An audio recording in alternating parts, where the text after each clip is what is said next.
Hello everyone, welcome back to my channel. आज हम बात करेंगे एडल्ट एजुकेशन की। ठीक है, एक्सटेंशन एजुकेशन का हमने पहले भी पढ़ा है कि मेन क्या है, आपको एडल्ट को informal education, non formal education देनी है। एडल्ट को क्या देनी है? नॉन फॉर्मल एजुकेशन आपको देनी है। तो वो क्या है? हमारी एक्सटेंशन एजुकेशन है। ठीक है, जब हम एडल्ट के साथ बात कर रहे हैं, कौन सा एडल्ट के साथ हम काम करेंगे? जो एडल्ट अपने समय पर स्कूल नहीं जा पाए, कॉलेज नहीं जा पाए, अब हम उन्हें अलग से, जब उनका समय निकल चुका है, अब हम उन्हें अलग से एजुकेशन दे रहे हैं। ठीक है, तो ये क्या किस में आएगा? एडल्ट एजुकेशन में आएगा। ये इसको क्या बोलते हैं? एंड्रोगॉगी। ठीक है, इसको क्या बोलते हैं? एंड्रोगॉगी। ठीक है, जैसे कि पैडागॉगी बोलते हैं, पैडागॉगी बोलते हैं हम चाइल्ड एजुकेशन को। ठीक है, जो छोटे बच्चों के एजुकेशन देते हैं उसको हम किस में पढ़ते हैं? पैडागॉगी में पढ़ते हैं। ठीक है, और एंड्रोगॉगी में हम क्या पढ़ते हैं? Adult education. तो ये आता भी है एग्जाम में कि एडल्ट एजुकेशन का जो आपका फॉर्मल नेम है वो क्या है? एंड्रोगॉगी है। ठीक है, एंड्रोगॉगी हमारी क्या होती है? एडल्ट एजुकेशन की साइंस है। ठीक है, who could not go in school, ये एडल्ट एजुकेशन उनके लिए है जो स्कूल नहीं जा पाए हैं। ठीक है, उन्हें हेल्थ से रिलेटेड, फैमिली वेलफेयर से related, agriculture and animal husbandry से रिलेटेड हम क्या देते हैं? एजुकेशन देते हैं। ठीक है, ये मेन उनके लिए है जो स्कूल नहीं जा पाए हैं अपने समय में, तो हम उन्हें हेल्थ से रिलेटेड, फैमिली से वेलफेयर से रिलेटेड, जो उनके परिवार का उद्धार हो, जैसे कि बच्चे दो ही अच्छे। ठीक है, एग्रीकल्चर, उनका जो फार्मर है वो, तो उनको एग्रीकल्चर से रिलेटेड, महिलाओं को किचन गार्डनिंग वगैरह सिखाना, इससे रिलेटेड, और एनिमल हस्बेंड्री यानी कि पशुपालन से रिलेटेड हम उन्हें एजुकेशन देते हैं। ठीक है, इससे क्या होगा? Change in knowledge, skills and attitude. ठीक है, किस में चेंज आता है? इसमें नॉलेज, स्किल्स और एटीट्यूड में बदलाव आता है। ठीक है, अब एज ग्रुप क्या है? एग्जाम में आया हुआ है ये क्वेश्चन कि एडल्ट एजुकेशन का एज ग्रुप क्या है। तो एंड्रोगॉगी में जो हम एज ग्रुप लेते हैं वो लेते हैं हम 15 ईयर से लेकर के 35 ईयर तक के व्यक्ति को हम किस में रखते हैं? एंड्रोगॉगी में रखते हैं। ठीक है, ठीक है, तो ये हमारी जो एडल्ट एजुकेशन है वो मेन है क्या? ये है प्रॉब्लम को आइडेंटिफाई करके उसका समाधान निकालना। ठीक है, एडल्ट एजुकेशन में हम क्या देखते हैं? हम ये देखते हैं कि आखिर प्रॉब्लम क्या है, पहले उसको आइडेंटिफाई करेंगे और फिर उसका क्या निकालेंगे? सॉल्यूशन, उसका समाधान निकालेंगे। ठीक है, तो जैसे मेन प्रॉब्लम क्या हो सकती है? आपको न्यूट्रिशन से रिलेटेड कोई प्रॉब्लम हो सकती है, क्योंकि आप कभी स्कूल नहीं गए, आपने कभी कुछ एजुकेशन नहीं ली, तो आपको बहुत सी चीज़ें ऐसी हैं जो आपको पता ही नहीं है। ठीक है, तो वो सब चीज़ें क्या है? वही आपकी कहीं ना कहीं आपकी लाइफ स्टाइल को नुकसान पहुंचाती हैं। तो उनको आइडेंटिफाई करना है, पहले प्रॉब्लम को आइडेंटिफाई करना है, फिर उसका क्या करना है? समाधान निकालना है। ठीक है, तो जो आप देखोगे, तो अगर हम देखें एडल्ट एजुकेशन के फादर कौन है, तो एडल्ट एजुकेशन के फादर कौन है? आपके फादर ऑफ एडल्ट एजुकेशन है मैलकॉम नॉल्स। ठीक है, ये आपके एडल्ट एजुकेशन के फादर हैं। इसके अलावा अगर आप देखोगे एडल्ट होता कौन है, तो एडल्ट में अगर आप देखो तो ये 20 ईयर से ऊपर की एज के लोगों को हम किस में रखते हैं? एडल्ट में रखते हैं। जो भी 20 ईयर से ऊपर है उसको हम क्या बोलेंगे? एडल्ट है वो। ठीक है, वैसे इसमें एडल्ट एजुकेशन की एज है 15 to 35 का टारगेट ग्रुप लेते हैं हम। और एडल्ट है autonomous and self directed. Autonomous and self directed का मतलब क्या है? कि ये क्या होते हैं? खुद से, ये क्या होते हैं? ऑटोनोमस एंड सेल्फ डायरेक्टेड का मतलब ये है कि सेल्फ डिपेंडेंट हैं और अपने आप को खुद ही डायरेक्ट ये कर सकते हैं। ठीक है, इनको किसी की ज़रूरत नहीं है, ये अपने आप अपने डिसीजन ले सकते हैं, ये अपने लिए खुद ही कुछ भी डिसाइड कर सकते हैं। ठीक है, गोल ओरिएंटेड होते हैं, ये हमेशा कोई भी काम करेंगे तो गोल के अकॉर्डिंग करेंगे। इन्हें पता है कि आज हमें क्या करना है, ये टारगेट अचीव करना है, तो उसके हिसाब से ही काम करते हैं। उन्हें पता है कि पूरे महीने हमें जॉब करनी है ताकि हमें क्या मिले? सैलरी मिले। तो ये कहीं ना कहीं गोल ओरिएंटेड होते हैं। रिलेवेंसी ओरिएंटेड होते हैं, मतलब आप इन्हें कुछ सिखाने जाओगे तो सबसे पहला सवाल ये यही पूछेंगे कि हमारा क्या फ़ायदा है इसमें। तो क्या है ये? रिलेवेंस ओरिएंटेड है, यानी कि रिलेवेंसी की पे बात करते हैं। अपने से जो रिलेवेंट होगी चीज़, जो अपने से मिलती हुई चीज़ें होंगी उन्हीं पे काम करेंगे। ठीक है, प्रैक्टिकल होते हैं। प्रैक्टिकल ये है कि अगर आप देखोगे तो ये हमेशा वही काम करेंगे जो इनके फ़ायदे का होगा, क्योंकि प्रैक्टिकल होते हैं लोग। ठीक है, फिर है इसमें कुछ टर्म्स हैं, जिस टर्म्स में आप देखो सबसे पहली टर्म है लिटरेट। लिटरेट का मतलब क्या है आपका? लिटरेट का मतलब है, लिटरेट का मतलब है वो व्यक्ति जो लिख सकते हैं, पढ़ सकते हैं, लिख सकते हैं, पढ़ सकते हैं, कैलकुलेशन कर सकते हैं और लैंग्वेज को समझ सकते हैं, वो लिटरेट है। आप और हम, ठीक है, हम सब क्या हैं? लिटरेट हैं। इलिटरेट कौन होते हैं? इलिटरेट वो होते हैं जो ना पढ़ सकते हैं, ना लिख सकते हैं, ना कम कैलकुलेशन कर सकते हैं, ना ही भाषा को समझ सकते हैं, वो क्या है? आपके इलिटरेट हैं। न्यूमरेट कौन होते हैं? न्यूमरेट वो होते हैं जो कैलकुलेशन के लिए पेन पेंसिल को यूज़ कर सकते हैं। जैसे कि अगर मुझे कैलकुलेशन करनी है तो मैं पेन पेंसिल को यूज़ कर सकती हूँ। और इन्यूमरेट कौन होता है? इन्यूमरेट वो होते हैं जो पेन पेंसिल को यूज़ नहीं कर सकते हैं, इन्हें ऑरली या मेंटली ही कैलकुलेशन करनी होती है। जैसे छोटे बच्चे हैं, बहुत छोटे छोटे बच्चे आपने देखा होगा अपने मम्मी पापा के साथ कोई छोटे मोटे बिजनेस में ठेलों में बैठते हैं, तो वो अपने आप ही सीख जाते हैं। उन्हें पेन, भले उन्हें लिखना पढ़ना नहीं आता, लेकिन फिर भी कैलकुलेशन करना वो सीख जाते हैं। ठीक है, आप देखना कभी भी छोटा बच्चा जैसे कभी स्कूल भी नहीं गया होगा, लेकिन वो कैलकुलेशन बिल्कुल सही करेगा। ठीक है, तो ये क्या है? ये हमारे हो गए इन्यूमरेट। ठीक है, फिर इसके बाद है आपका फंक्शनल इल्यूमरेट और लिटरेट। ठीक है, ये क्या है? ना तो पढ़ सकते हैं ना ही लिख सकते हैं, एरिथमेटिक भी नहीं कर सकते हैं, और पार्टी सोसाइटी के साथ कोई भी पार्टिसिपेशन इनका नहीं होता है। ठीक है, तो ये तो वो फंक्शनल लिटरेट हो गए। फंक्शनल लिटरेट वो हैं जो आपके वेल लिटरेट होते हैं। वेल लिटरेट मतलब हम जैसे पढ़े लिखे, आप जैसे, हम जैसे। ठीक है, तो वो रीडिंग हो गया, राइटिंग हो गया, एरिथमेटिक तो वो कर सकते हैं, और सोसाइटी के मेम्बर्स भी ये एक्टिव मेम्बर होते हैं। ठीक है, पेडागॉगी है art and science of teaching children. ठीक है, आ जाता है कभी कभार एग्जाम में। पेडागॉगी क्या है? आपका बच्चों को पढ़ाने की साइंस और कला है। ठीक है, इसी तरीके से एंड्रोगॉगी क्या है? ये बच्चों को ये एडल्ट्स को पढ़ाने की साइंस और कला है। ठीक है, अब इसमें कुछ प्रोग्राम्स हैं हमारे जो हमारे एडल्ट एजुकेशन में काम करते हैं। ठीक है, इसमें पहला है national adult education programme, NAEP। ठीक है, national adult education programme, NAEP। ये 2 अक्टूबर 1978 में शुरू हुआ था। ठीक है, इसमें 3R पे काम किया गया था। 3R एग्जाम में आ जाता है कभी कभार कि 3R है क्या? तो 3R एक तो रीडिंग, राइटिंग और अरिथमेटिक है। ठीक है, इसको क्या बोलते हैं? 3R बोलते हैं। मतलब कि हर व्यक्ति को रीडिंग सीखनी है, राइटिंग सीखनी है और अरिथमेटिक नॉलेज सीखनी है। ठीक है, तो NAEP national adult education programme 1978 में आया था। ये हाई लिटरेसी रेट को ऊपर बढ़ाना, फंक्शनैलिटी एंड सोशल अवेयरनेस पे काम करते हैं ये। ठीक है, मतलब कि कोई भी व्यक्ति बेहतर अपनी लाइफ में बेहतर करे और सोशली अवेयर रहे वो। ठीक है, जैसे कि आप मान लो बेटी बचाओ बेटी पढ़ाओ। ठीक है, तो वो ये भी तो एडल्ट एजुकेशन का ही तो एक पार्ट है। एडल्ट्स को ही तो हम ये बात समझा रहे हैं कि भैया अपनी बेटियाँ बचा लो। ठीक है, तो ये क्या है? ये आपका NAEP के अंतर्गत आएगा। ठीक है, फिर इसके बाद दूसरा है, ये मैंने बहुत शॉर्टकट में लिखे हैं क्योंकि इससे ज़्यादा इसमें था नहीं, डिटेल तो काफ़ी थी, पर मैंने जो मेन पॉइंट्स थे वो इसमें इंक्लूड किए हैं। ठीक है, फिर नेक्स्ट है आपका नेशनल लिटरेसी मिशन, NLMB बोलते हैं इसे शॉर्ट में। ये क्या है? नेशनल लिटरेसी मिशन है, आपका आया था 1988 में।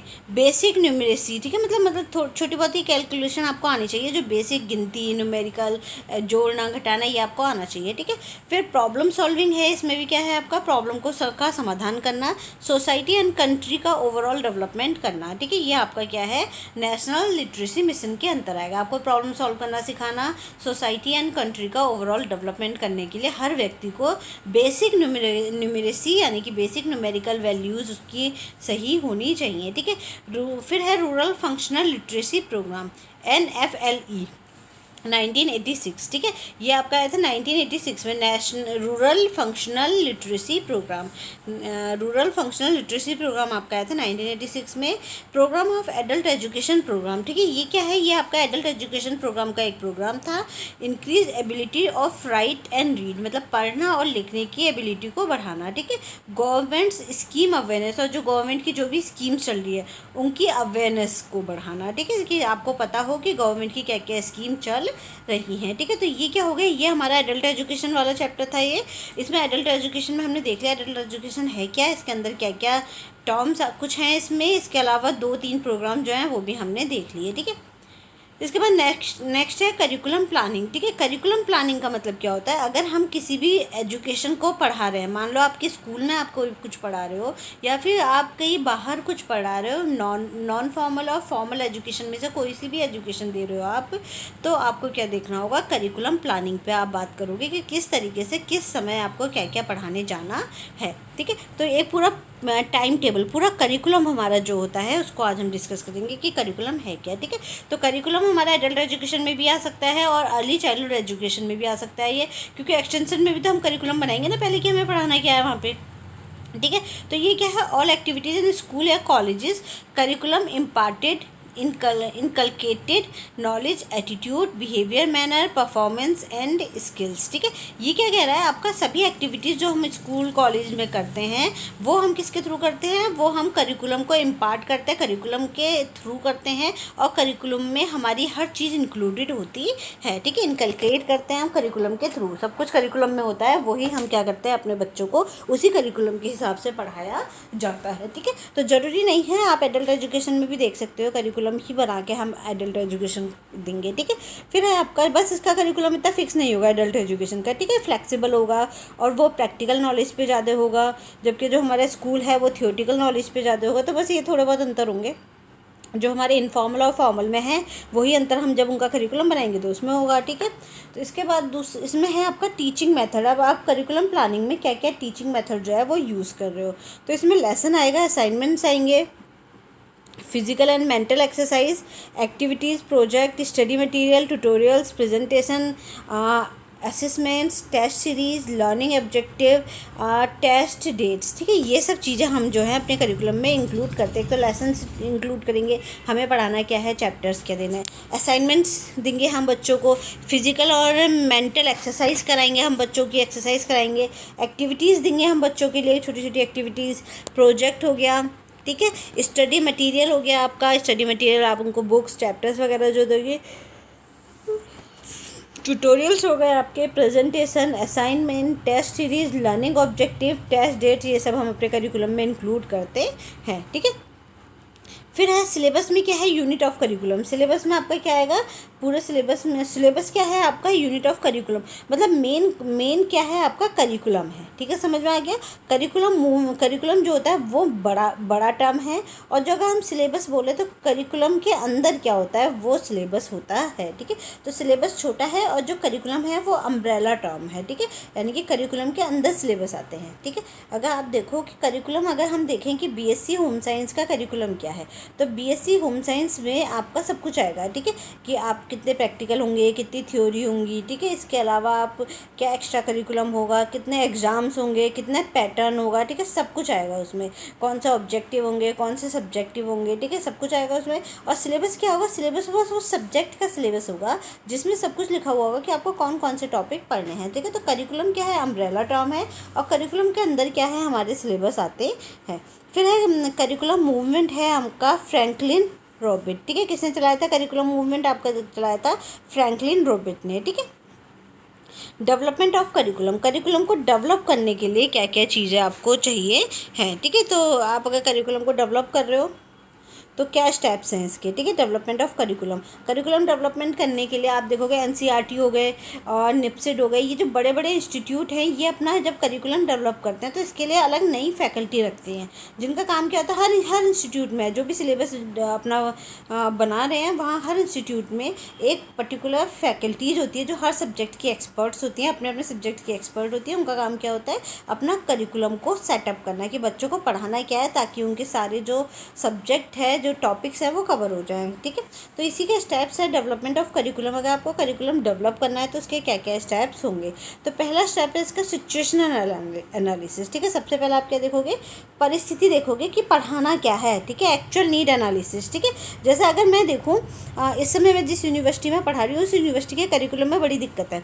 ठीक है, उन्होंने क्या कर रखा है, उन्होंने किसी भी सब्जेक्ट में क्लैरिटी नहीं है जहाँ मैं पढ़ा रही हूँ अभी। लेकिन अगर आप देखोगे कि जिस यूनिवर्सिटी से मैंने पढ़ा है, उनके करिकुलम में बहुत अच्छी क्लैरिटी थी, सिलेबस में इतनी अच्छी क्लैरिटी थी। उन्होंने क्या किया था, सच में सिचुएशन को एनालिसिस कर रखा है, और उनका सिलेबस गजब है। उन्होंने क्या किया है, सबसे पहले आपका जो हमारे ह्यूमन डेवलपमेंट, जो हमारे होम साइंस के 5 डिपार्टमेंट हैं। ठीक है, हमारे होम साइंस के 5 डिपार्टमेंट है। सबसे पहला डिपार्टमेंट क्या है आपका, फूड एंड न्यूट्रिशन। ठीक है, एचडी, टेक्सटाइल। ठीक है, और फिर आपका एफआरएम, और लास्ट आपका क्या है,